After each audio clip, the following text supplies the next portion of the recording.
Tired of endless copy-pasting between tools and feeling buried under a mountain of Slack notifications? Well, today I'm going to show you how to seamlessly connect Slack to N8n and unlock the power of automated communication. Let's dive in.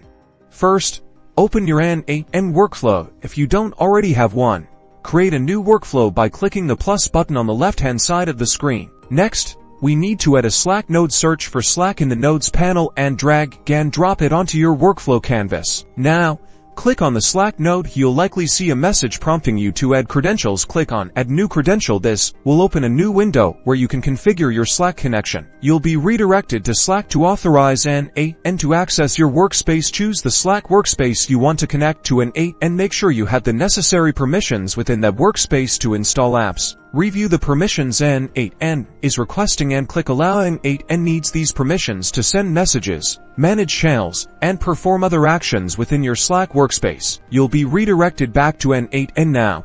Within the Slack node, you can select the action you want to perform, such as send message, configure the message text, channel ID, and any other relevant options. Connect the Slack node to the appropriate trigger or previous node in your workflow. For example, you could trigger a Slack notification when a new row is added to a Google Sheet. And there you have it. You've successfully connected Slack to N8n and automated your communication workflow. Now, go unleash the power of seamless collaboration and enhance your team's productivity.